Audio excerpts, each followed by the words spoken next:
اعوذ باللہ من الشیطان الرجیم بسم اللہ الرحمن الرحیم هو الذی انزل من السماء ماء لکم منه شراب ومنه شجر فیہ تسیمون ينبت لكم به الزرع والزيتون والنخيل والأعناب ومن كل الثمرات إن في ذلك لآيات لقوم يتفكرون وسخر لكم الليل والنهار والشمس والقمر والنجوم مسخرات بأمره إن في ذلك لآيات لقوم يعقلون وما زرع لكم في الأرض مختلفا ألوانه إن في ذلك لآيات لقوم يذكرون وهو الذي سخر البحر لتأكلوا منه لحما طريا وتستخرجوا منه حلية تلبسونها وترى الفلك مواخر فيه ولتبتغوا من فضله ولعلكم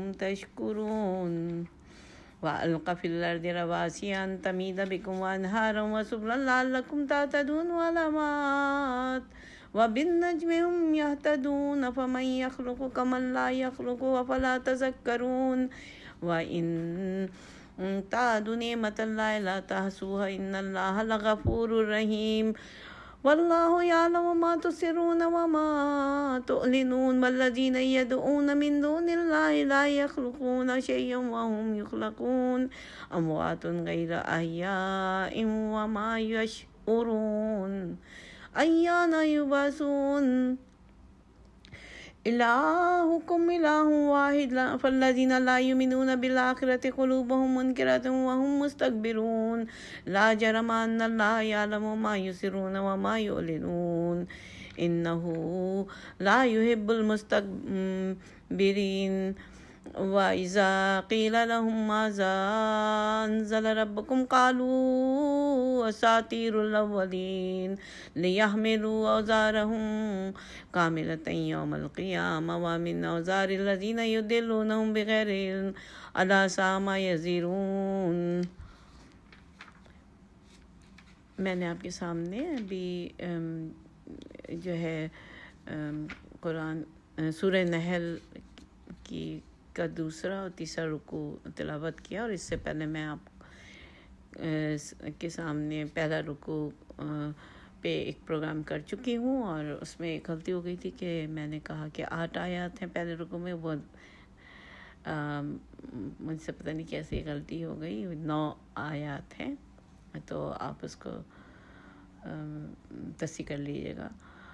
اب میں نے جو دوسرا رکوع پڑھا ہے اس کا ترجمہ دیکھتے ہیں کہ اللہ تعالیٰ ہم سے مخاطب ہو کے کیا کہہ رہے ہیں۔ اللہ کہتے ہیں وہی ہے جس نے آسمان سے تمہارے لیے پانی برسایا جس سے تم خود بھی سیراب ہوتے ہو اور تمہارے جانوروں کے لیے بھی چارہ پیدا ہوتا ہے۔ وہ اس پانی کے ذریعے سے کھیتیاں اگاتا ہے اور زیتون اور کھجور اور انگور اور طرح طرح کے دوسرے پھل پیدا کرتا ہے۔ اس میں ایک بڑی نشانی ہے ان لوگوں کے لیے جو غور و فکر کرتے ہیں۔ اللہ تعالیٰ ہمیں دعوت غور کر دے رہا ہے کہ ہم غور کریں کہ اللہ تعالیٰ پانی برساتا ہے جس سے کہ ہم سیراب ہوتے ہیں، پھر پانی کے ذریعے سے کھیتیاں اگتی ہیں اور جانوروں کے لیے بھی چارہ ہوتا ہے، اور طرح طرح کے پھل اللہ اس سے پیدا کرتے ہیں۔ یہ کیا غور کریں اگر ہم، تو کیا یہ اللہ کے علاوہ کوئی اور کر سکتا ہے؟ یقیناً ہمارے اندر سے جواب آئے گا نہیں، کوئی نہیں، صرف یہ اللہ ہی کر سکتا ہے۔ پھر اللہ کہتے ہیں کہ اس نے تمہاری بھلائی کے لیے رات اور دن کو، سورج اور چاند کو مسخر کر رکھا ہے، اور سب تارے بھی اسی کے حکم سے مسخر ہیں۔ اس میں بہت سی نشانیاں ہیں ان لوگوں کے لیے جو عقل سے کام لیتے ہیں، اور یہ جو بہت سی رنگ برنگ کی چیزیں اس نے تمہارے لیے زمین میں پیدا کر رکھی ہیں، اس میں ضرور نشانی ہے ان لوگوں کے لیے جو سبق حاصل کرنے والے ہیں۔ اب دیکھیے کہ رات اور دن پہ غور کیجئے، سورج اور چاند۔ آپ کو پتہ ہے نا کہ رات اللہ تعالیٰ نے بنائی کہ اس میں اندھیرا ہوتا ہے اور ہم آرام کرتے ہیں، اور دن کو اللہ تعالیٰ نے ہمیں اس کا فضل تلاش کرنے کے لیے بنایا. انسان اپنی اولاد کے لیے محنت کرتا ہے، کماتا ہے اور ان کے لیے کھانے پینے کا سامان کرتا ہے. سورج کے بھی فائدے اور چاند کے بھی فائدے ہیں. اسی طرح تارے بھی اسی حکم میں آتے ہیں. یہ سب چیزیں اللہ کے حکم سے، اللہ کی مرضی کے مطابق ہمارے لیے کام کرتی ہیں. اور اگر ہم غور کریں تو اس سے بھی ہمیں بہت سبق ملتا ہے کہ بے شک یہ تمام کائنات کا نظام جو ہے اللہ ہی چلا رہا ہے. وہی ہے جس نے تمہارے لیے سمندر کو مسخر کر رکھا ہے تاکہ تم اس سے تر و تازہ گوشت لے کر کھاؤ، اس سے زینت کی وہ چیزیں نکالو جنہیں تم پہنا کرتے ہو. تم دیکھتے ہو کہ کشتی سمندر کا سینہ چیرتے ہوئے چلتی ہے، اور یہ سب کچھ اس لیے ہے کہ تم اپنے رب کا فضل تلاش کرو اور اس کے شکر گزار بنو. یعنی اب دیکھیں کہ سمندر میں اللہ تعالیٰ نے ہمارے لیے خوراک بھی رکھی مچھلیوں کی صورت میں، اور پھر اس میں زینت کی چیزیں بھی ہیں جو بہت قیمتی ہیں. آپ لوگ موتی اور طرح طرح کے قیمتی معدنیات اس سے نکالتے ہیں اور اس سے بنا کے اس کے ذریعے بھی کمائی کرتے ہیں. یعنی موتی ہے، مونگ کیا کہتے ہیں، مونگ اور مونگے اور بہت ساری چیزیں ہیں جو سمندر کے اندر سے نکلتی ہیں. اور پھر انسان کشتیوں پہ سفر کرتا ہے جس اس کا سینہ چیرتی ہوئی چلی جاتی ہیں اس میں. پھر اللہ کہتا ہے کہ اس نے زمین میں پہاڑوں کی میخیں گاڑ دی تاکہ زمین تم کو لے کر ڈھلک نہ جائے. اس نے دریا جاری کیے اور قدرتی راستے بنائے تاکہ تم ہدایت پاؤ. اور اس نے زمین میں راستہ بتانے والی علامتیں رکھ دی اور تاروں سے بھی لوگ ہدایت پاتے ہیں. یہ اللہ تعالیٰ نے دیکھیے ساری زمین بالکل یکساں بنا کر نہیں رکھتی، بلکہ ہر خطے کی مختلف امتیازی علامات لینڈ مارک سے اللہ تعالیٰ نے ممتاز کیا ہے. اس کے بہت سے دوسرے فوائد کے ساتھ ایک فائدہ یہ بھی ہے کہ آدمی اپنے راستے اور اپنی منزل مقصود کو الگ سے پہچان لیتا ہے، اور اس نعمت کی قدر آدمی کو اس وقت لگتی ہے، معلوم ہوتی ہے جبکہ اسے کبھی ریگستانی علاقوں میں جانے کا اتفاق ہوا ہو جہاں اس کے امتیازی نشانات تقریباً مفقود ہوتے ہیں اور آدمی ہر وقت بھٹک جانے کا خطرہ محسوس کرتا ہے. اس سے بھی بڑھ کر بحری سفر میں آدمی کو اس عظیم شان نعمت کا احساس ہوتا ہے، کیونکہ وہاں نشانہ تیرا بالکل ہی مفقود ہوتے ہیں. لیکن صحراؤں اور سمندروں میں بھی اللہ نے انسان کی رہنمائی کا ایک فطری انتظام کر رکھا ہے، اور وہ ہیں تارے، جنہیں دیکھ کر انسان قدیم ترین زمانے سے آج تک اپنا راستہ معلوم کر رہا ہے. پھر اور دیکھیے کہ اللہ تعالیٰ نے کتنی زبردست بات کہی ہے کہ زمین جو ہے نا، ہم سب جانتے ہیں کہ زمین گول ہے، اور اس میں اللہ نے پہاڑوں کی میخیں گاڑ دی تاکہ زمین تم کو لے کر ڈھلک نہ جائے. اللہ تعالیٰ نے زمین کو روکنے کے لیے کہ وہ ہم کو لے کے ڈھلک نہ جائے، ہم اس پہ دیکھیے زندگی کتنے سکون سے گزار رہے ہیں. حالانکہ یہ زمین گول ہے، ہم اس پہ چل رہے ہیں، پھر رہے ہیں، ہم سو رہے ہوتے ہیں. ایسا کبھی نہیں ہوا کہ زمین ہمیں محسوس ہو کہ ہم اب نیچے والی تہہ پہ جا رہے ہیں اور ہمیں کوئی نقصان پہنچے گا.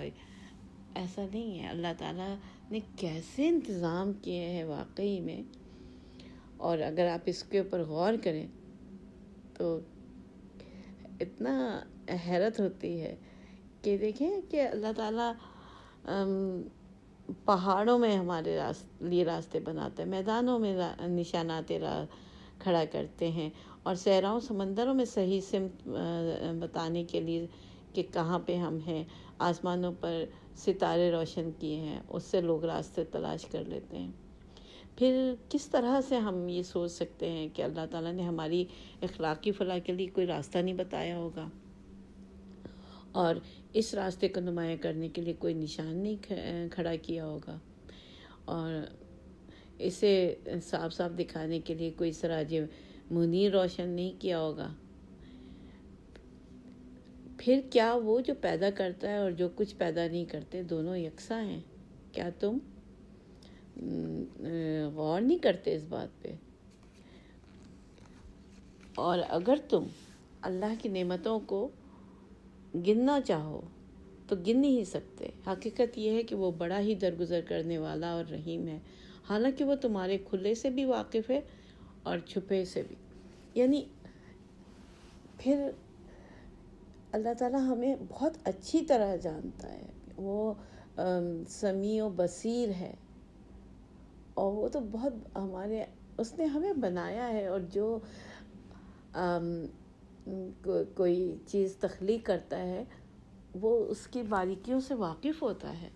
تو اللہ تعالیٰ ہم کو جانتا ہے، اور پھر بھی ہماری پکڑ ہر وقت نہیں ہو رہی ہوتی، اس لیے کہ اللہ تعالیٰ ہمیں بتا رہے ہیں کہ ان اللہ لغفور الرحیم، کہ اللہ تعالیٰ غفور الرحیم ہے، وہ ہمیں درگزر ہماری غلطیوں کو، ہماری نادانیوں کو درگزر کرتا رہتا ہے، کہ وہ رحم کرنے والا ہے، وہ رحیم ذات ہے۔ تو اور آگے دیکھیے کہ اللہ تعالیٰ کیا کہہ رہے ہیں کہ اور وہ دوسری ہستیاں جنہیں اللہ کو چھوڑ کر لوگ پکارتے ہیں، وہ کسی چیز کی بھی خالق نہیں ہے، بلکہ خود مخلوق ہے، مردہ ہیں نہ کہ زندہ۔ ان کو کچھ نہیں معلوم کہ انہیں کب دوبارہ زندہ کر کے اٹھایا جائے گا، جب وہ مخلوق زندہ نہیں ہے، مردہ ہیں یا پتھر ہیں، یا اگر اللہ کے نیک بندے تھے وہ یہاں سے اس دنیا سے چلے گئے، وہ ہمارے حاجت روا نہیں ہو سکتے، ہم ان کو خدائی میں کس طرح شریک کرتے ہیں۔ اور اللہ تعالیٰ ان کی حقیقت بتا رہے ہیں کہ وہ مردہ ہیں نہ کہ زندہ، ان کو کچھ نہیں معلوم کہ انہیں کب دوبارہ زندہ کر کے اٹھایا جائے گا۔ پھر آگے اللہ کہتے ہیں کہ تمہارا الہکم الہ واحد، کہ تمہارا الہ بس ایک ہی اللہ ہے، مگر جو لوگ آخرت کو نہیں مانتے ان کے دلوں میں انکار بس کر رہ گیا اور وہ گھمنڈ میں پڑ گئے ہیں۔ اللہ یقیناً ان سب کے کرتوت جانتا ہے، اور چھپے ہوئے بھی اور کھلے ہوئے بھی، اور وہ ان لوگوں کو ہرگز پسند نہیں کرتا جو غرور نفس میں مبتلا ہوں۔ یعنی آخرت کے انکار نے ان کو اس قدر غیر ذمہ دار، بے فکر اور دنیا کی زندگی میں مست بنا دیا ہے کہ اب انہیں کسی حقیقت کا انکار کر دینے میں باک نہیں رہا، کسی صداقت کی ان کے دل میں قدر باقی نہیں رہی، وہ کسی اخلاقی بندش کو اپنے نفس پر برداشت کرنے کے لیے تیار ہی نہیں رہے، اور انہیں یہ تحقیق کرنے کی پرواہ ہی نہیں ہے کہ جس طریقے پر وہ چل رہے ہیں وہ حق بھی ہے یا نہیں۔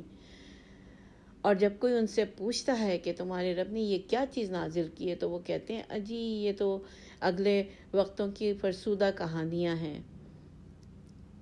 یہ باتیں وہ اس لیے کرتے ہیں کہ قیامت کے روز اپنے بوجھ بھی پورے اٹھائیں گے اور ساتھ ساتھ ان لوگوں کے بوجھ بھی سمیٹیں گے جنہیں یہ بربنائے جہالت گمراہ کر رہے ہیں۔ دیکھو کیسی سخت ذمہ داری ہے جو یہ اپنے سر لے رہے ہیں۔ ان سے پہلے بھی بہت سے لوگ حق کو نیچا دکھانے کے لیے ایسی مکاریاں کر چکے، تو دیکھ لو کہ اللہ نے ان کے مکر کی عمارت جڑ سے اکھاڑ پھینکی۔ تو یہاں پہ نبی صلی اللہ علیہ وسلم کی دعوت کا چرچا جب اطراف و اکناف میں پھیلا، تو مکے کے لوگ جہاں کہیں جاتے تھے ان سے پوچھا جاتا تھا کہ تمہارے یہاں جو نبی آئے ہیں وہ کیا تعلیم دیتے ہیں، قرآن کس قسم کی کتاب ہے، اس کے کیا مضامین ہیں۔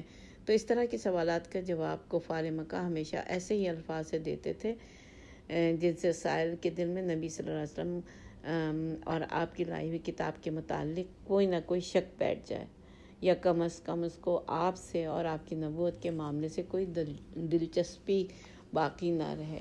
کتنی بڑی وہ جو ہے حرکت کر رہے تھے، اور اس کے لیے پھر اللہ تعالیٰ ان کے لیے وعید بتا رہے ہیں کہ یہ باتیں وہ اس لیے کرتے ہیں کہ قیامت کے روز اپنے بوجھ بھی پورے اٹھائیں گے اور ساتھ ساتھ ان لوگوں کے بوجھ بھی سمیٹیں گے جنہیں یہ بربنائے جہالت گمراہ کر رہے ہیں۔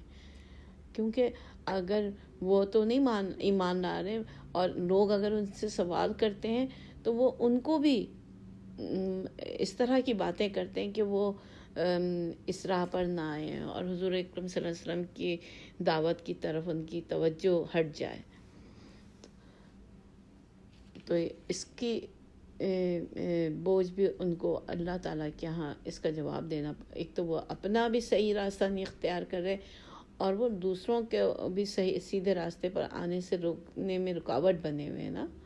وہ اللہ کی طرف آنے سے رکاوٹ بنے ہوئے ہیں, ان کو روک رہے ہیں اللہ کی طرف آنے سے. تو اس کی بھی انہیں سزا ملنی ہے اللہ کے پاس.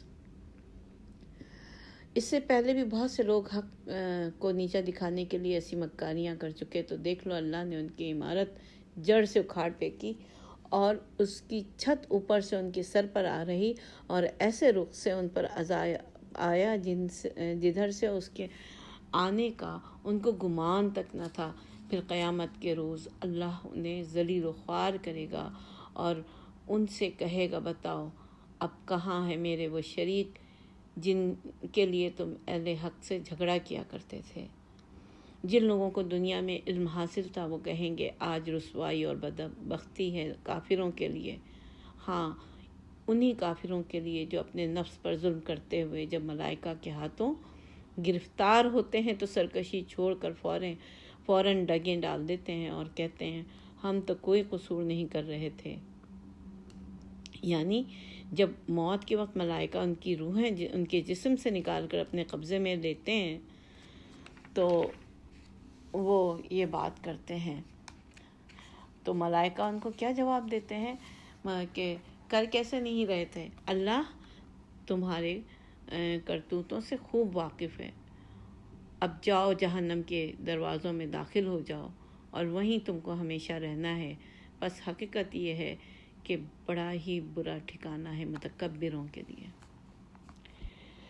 دیکھیے یہ بات ہم بچپن سے سنتے آ رہے ہیں نا, اور ہم پڑھتے ہیں کہ نماز جو ہے اس میں بندہ اللہ سے باتیں کرتا ہے اور قرآن جو ہے اس میں اللہ بندے سے بات کرتا ہے اور یہ اللہ کا خط ہے.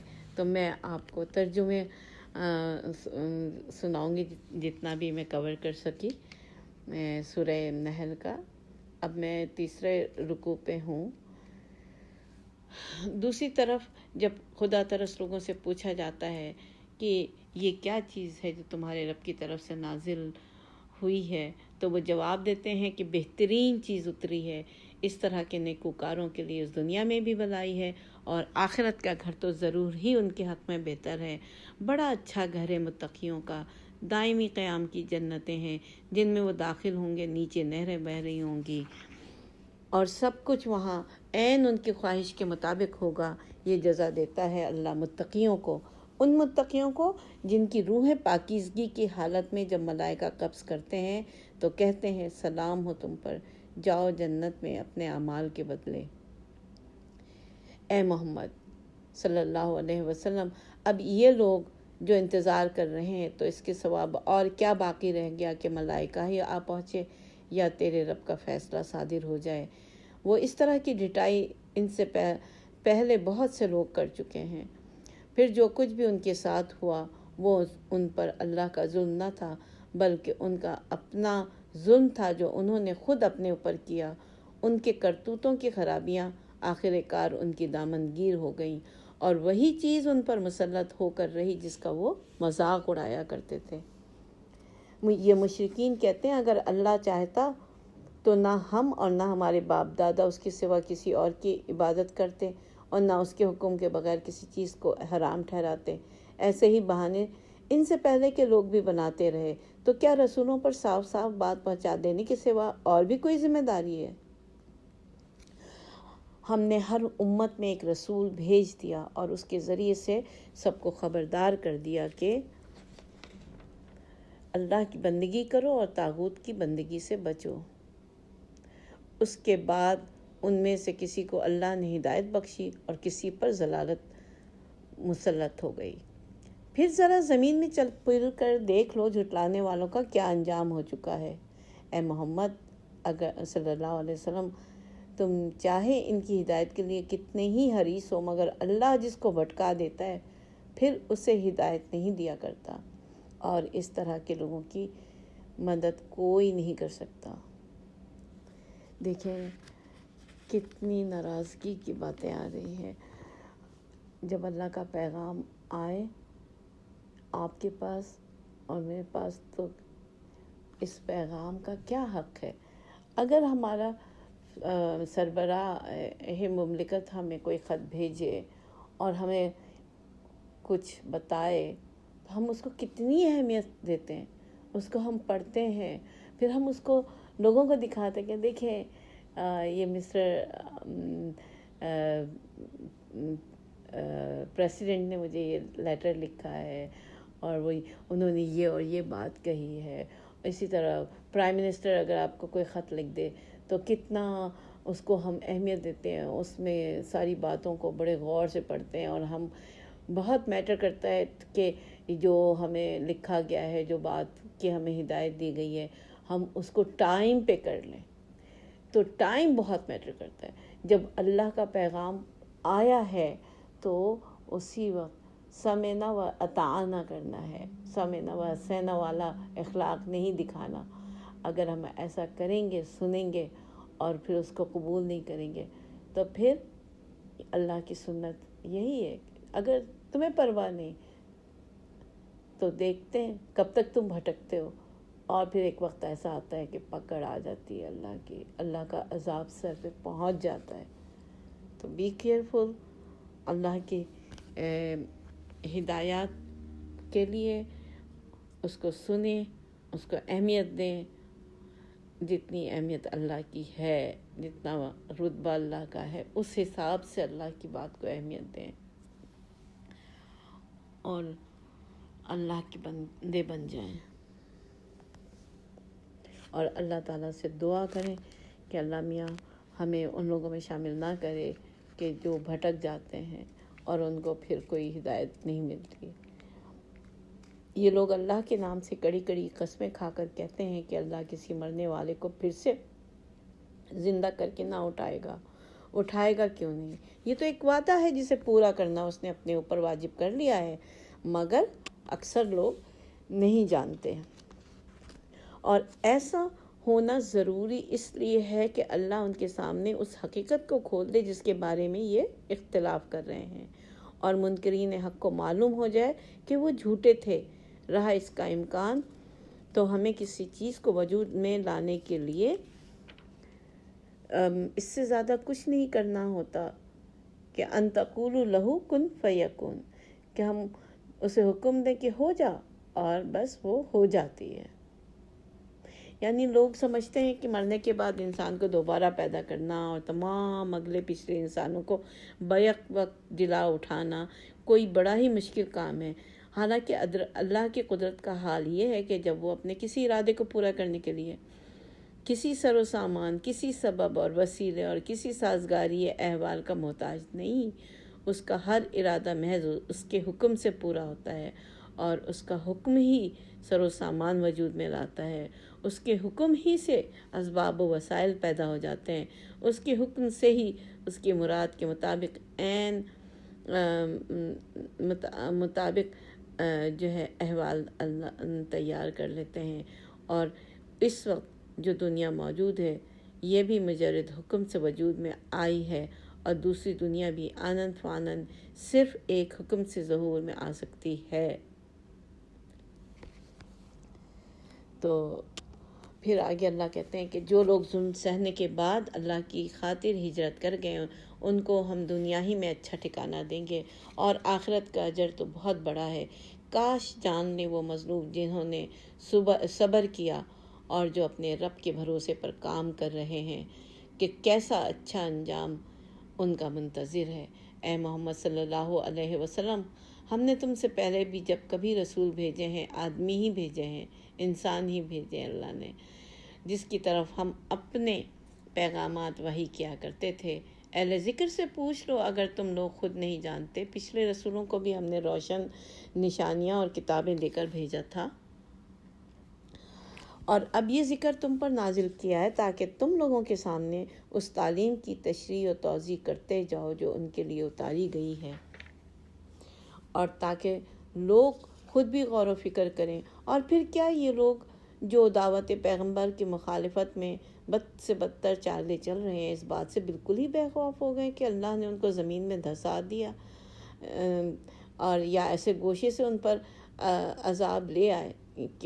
کیا وہ لوگ بالکل ہی بے خوف ہو گئے اس بات سے کہ اللہ ان کو زمین میں دھسا دے، یا ایسے گوشے سے ان پر عذاب لے آئے جدھر سے اس کے آنے کا ان کو وہم گمان تک نہ ہو، یا اچانک چلتے پھرتے ان کو پکڑ لے، یا ایسی حالت میں انہیں پکڑے جبکہ انہیں خود آنے والی مصیبت کا کھٹکا لگا ہوا ہو اور وہ اس سے بچنے کی فکر میں چوکنے ہوں. وہ جو کچھ بھی کرنا چاہے یہ لوگ اس کو عاجز کرنے کی طاقت نہیں رکھتے. حقیقت یہ ہے کہ تمہارا رب بڑا ہی نرم خو اور رحیم ہے. ذرا آج کے حالات پہ تو غور کیجئے. لوگوں کا خیال ہے نا کہ کرونا چل رہا ہے، کنٹرول ہو گیا ہے، لیکن ساتھ ہی یہ بھی ہمیں بتایا جاتا ہے کہ خیال کریں باہر نکلتے ہوئے، اور ابھی سپٹمبر میں دوبارہ سے ویو آئے گی. تو یہ ایک مصیبت کا کھٹکا لگا ہوا ہے نا ابھی، اور ہمارے دیکھتے دیکھتے ہمارے سامنے ہمارے کتنے لوگ اس دنیا سے جا چکے کرونا کی وجہ سے. اور یہ اللہ تعالیٰ سے ہمیں ہر وقت کا کھٹکا لگا ہوا ہے کہ پتہ نہیں کس کو کس وقت، کیونکہ جب کرونا کسی کو پکڑ لیتا ہے نا تو پھر وہ کتنے ہی لوگ علاج کے باوجود بھی اس دنیا سے چلے جاتے ہیں، اور جو بچ بھی جاتے ہیں تو کتنی ہی ان کے اندر ٹوٹ پھوٹ ہو جاتی ہے، اور دنیا کتنے نقصان کا شکار ہو رہی ہے. یہ بھی بڑے غور کرنے والی بات ہے. اور کیا یہ لوگ اللہ کی پیدا کی ہوئی کسی چیز کو بھی نہیں دیکھتے کہ اس کا سایہ کس طرح اللہ کے حضور سجدہ کرتے ہوئے دائیں اور بائیں گرتا ہے؟ سب کے سب اس طرح اظہار عجز کر رہے ہیں. زمینوں اور آسمان میں جس قدر جاندار مخلوقات ہیں اور جتنے ملائکہ ہیں، سب اللہ کے آگے سر بسجود ہیں. وہ ہرگز سرکشی نہیں کرتے، اپنے رب سے جو ان کے اوپر ہے ڈرتے ہیں، اور جو کچھ حکم دیا جاتا ہے اسی کے مطابق کام کرتے ہیں. تو میں یہاں پہ سٹاپ کرتی ہوں، پھر انشاءاللہ اگلے ایپیسوڈ میں لوڈ کروں گی. اور یہ میں ختم کر رہی ہوں آیات سجدہ پہ، تو سجدہ کر لیجیے گا. میں پھر یہ آخری آیت کو پڑھ دیتی ہوں. یخافون ربہم من فوقہم ویفعلون ما یؤمرون. اپنے رب یہ وہ ہرگز سرکشی نہیں کرتے اپنے رب سے جو ان کے اوپر ہے، ڈرتے ہیں اور جو کچھ حکم دیا جاتا ہے اسی کے مطابق کام کرتے ہیں. یہ آیت سجدہ ہے، سجدہ کر لیجیے گا. السلام علیکم ورحمۃ اللہ وبرکاتہ.